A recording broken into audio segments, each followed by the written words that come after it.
بسم اللہ الرحمن الرحیم۔ السلام علیکم ورحمۃ اللہ وبرکاتہ۔ بیوی سے ہم بستری کرنے کا اسلامی طریقہ۔ ہماری اس پوسٹ کا مقصد آپ کو آگاہی دینا ہے۔ میاں بیوی کے تعلق سے کچھ ایسے مسائل ہیں جن کا جاننا ضروری ہے، مگر وہ نہیں جانتے کیونکہ دینی کتاب ہم پڑھتے نہیں اور عالم دین علماء سے پوچھنے میں شرم آتی ہے۔ اور عجیب بات ہے، مسئلہ پوچھنے میں تو ہمیں شرم آتی ہے، مگر وہی غیرت اس وقت مر جاتی ہے جب دولہا اپنے دوستوں اور دلہن اپنی سہیلیوں کو پوری رات کی کہانی سناتے ہیں۔ استغفر اللہ معاذ اللہ۔ دوستوں اور عزیزوں میں جن کی شادیاں ہوں انہیں تحفے کے طور پر اور علم دین کی سربلندی کے لیے یہ میسج سینڈ کریں۔ مسئلہ یاد رہے کہ شادی سے پہلے میاں بیوی اور اولاد کے حقوق کے مسائل سیکھنا فرض ہیں۔ حضرت جنید بغدادی رحمۃ اللہ تعالی علیہ فرماتے ہیں کہ انسان کو جماع کی ایسے ہی ضرورت ہے جیسے غذا کی، کیونکہ بیوی طہارت کا سبب ہے۔ علماء کرام فرماتے ہیں جس طرح حرام صحبت پر گناہ ہے، اسی طرح جائز صحبت پر نیکیاں ہیں۔ اور جب شوہر اپنی بیوی سے ہم بستری مباشرت کا ارادہ کرے، اور بالخصوص شادی کی پہلی رات جسے سہاگ رات بھی کہتے ہیں، اور اس کے بعد جب بھی شوہر کا ارادہ ہو تو اس کو چاہیے کہ ان آداب طریقہ کار کے مطابق عمل کرے۔ انشاءاللہ شیطان کی دست و برد یعنی مداخلت سے محفوظ رہیں گے انشاءاللہ، اور نیک صالحہ اولاد پیدا ہوگی۔ عشاء نماز کے بعد شوہر اپنی دلہن کی پیشانی کے تھوڑے سے بال نرمی اور محبت سے پکڑ کر یہ دعا پڑھے: اللہم انی اسألک خیر و خیر ما جبلتہا علیہ واعوذ بک من شرہا و شر ما جبلتہا علیہ۔ تو نماز اور اس دعا کی برکت سے میاں بیوی کے درمیان محبت اور الفت قائم ہوگی انشاءاللہ تعالی۔ چند اہم مسائل: خاص جماع ہم بستری مباشرت کے وقت بعد کرنا مکروہ ہے، اس سے بچے کے توتلے ہونے کا خطرہ ہے۔ اسی طرح اس وقت عورت کی شرمگاہ کی طرف نظر کرنے سے بھی بچنا چاہیے کہ بچے کا اندھا ہونے کا امکان ہے۔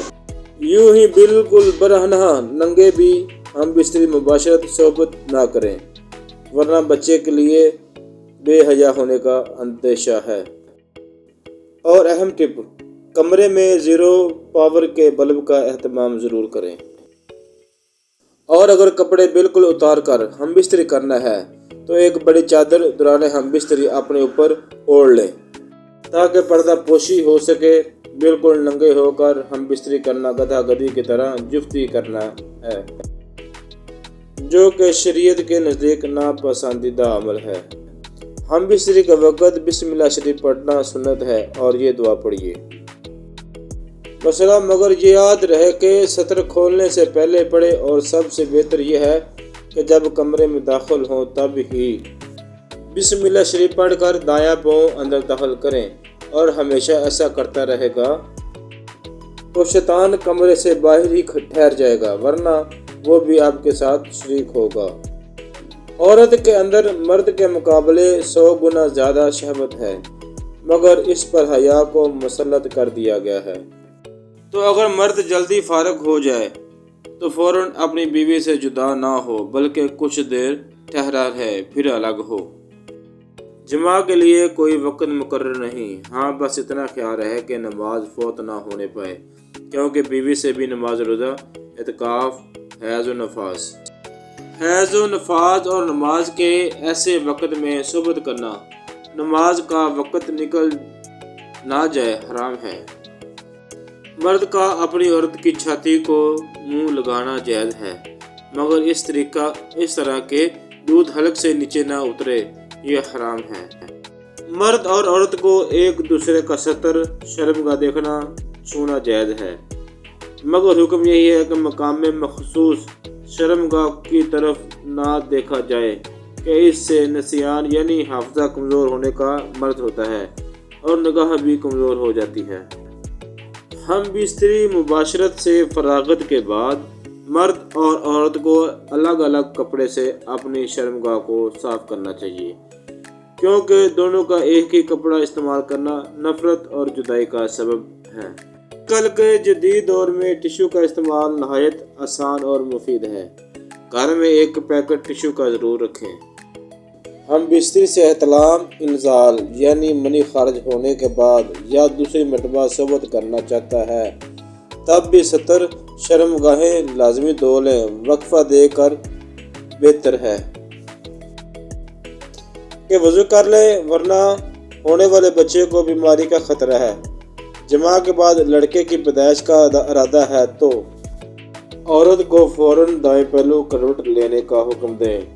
اگر نطفہ قرار پا گیا تو انشاءاللہ لڑکا ہی ہوگا، اور اگر لڑکی کی پیدائش کا ارادہ ہے تو عورت کو بائیں پہلو کروٹ کا کہیں اور عورت فوراً بائیں کروٹ لے لے اور کچھ دیر لیٹے رہے تو لڑکی پیدا ہوگی۔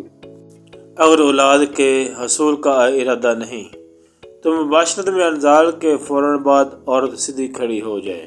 جماع کے فوراً بعد پانی پینا صحت کے لیے مفید نہیں، لہٰذا کچھ وقفے کے بعد پانی پی سکتے ہیں۔ طبیب کہتے ہیں 4-5 دن کے بعد صحبت کرنی چاہیے، ورنہ ہلاکت کا باعث ہے۔ شیر کے بارے میں آتا ہے، وہ اپنی مادہ سے سال میں 1 مرتبہ ہی جمع کرتا ہے اور اس کے بعد اس پر اتنی کمزوری لاحق ہو جاتی ہے اگلے 48 گھنٹے تک وہ چلنے پھرنے کے لیے جب اٹھتا ہے تب بھی لڑکھڑاتا ہے۔ عورت سے حیض کی حالت میں صحبت کرنا جائز نہیں، اگرچہ شادی کی پہلی رات ہی کیوں نہ ہو، اس کے پیچھے کے مقام میں صحبت کرنا بھی سخت حرام ہے۔ مباشرت کے بعد حالت جنابت میں یعنی ناپاکی کی حالت میں اور حیض کی حالت میں عورت منحوس اچھوت بھی نہیں ہو جاتی، جیسا کہ بہت جگہ رواج ہے کہ کھانا بھی نہیں بنانے دیتے، برتنوں کو ہاتھ بھی نہیں لگانے دیتے۔ یہ جہالت ہے، بلکہ اس کے ساتھ سونے میں بھی حرج نہیں۔ اور عورت کا حالت حیض میں اگر شہوت کا خطرہ ہو تو الگ سوئے۔ قیامت کے دن سب سے بدتر مرد و عورت وہ ہوں گے جو اپنے راز کی باتیں اپنے دوستوں کو سناتے ہیں۔ عورت سے جدا رہنے کی مدت 4 مہینہ ہے، اس سے زیادہ دور رہنا منع ہے۔ اگر ہماری ویڈیو آپ کو اچھی لگی ہو تو برائے مہربانی چینل کو سبسکرائب کر لیں، ویڈیو کو لائک کریں، کمنٹ سیکشن میں اپنے خیالات کا اظہار ضرور کیجیے۔ اگلی ویڈیو تک اللہ حافظ۔